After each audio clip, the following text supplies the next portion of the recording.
Inventory cost in relation to revenue ideally will represent about 18%. So your drugs, medical supplies, and laboratory expenses, including the preventive medications, ideally will represent about 18% of your revenue.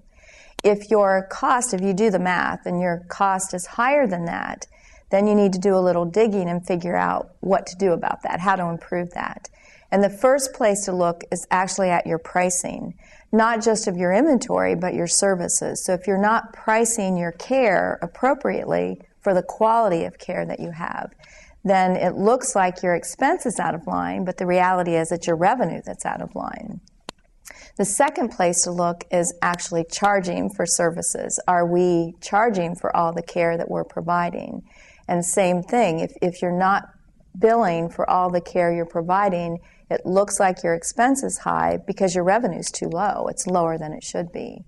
And then the third place to look would be just how much do we have on hand. And ideally, you're going to have somewhere between $10,000 and $16,000 of inventory per doctor, per full-time equivalent doctor.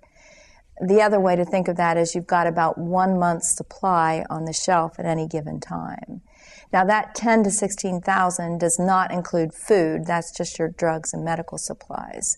So those are just some pointers. And if you do have more than that on hand, if you want to reduce the amount that you have on hand, then you need to start looking at, do we have multiple products that do basically the same thing, and can we combine and condense that a bit? It's very common in multiple doctor practices that you get different preferences, and you might end up with 7 antibiotics on the shelf, and you really 5 or even 3 might do it if we get together and compromise and decide together these are the 3 that we're going to stock.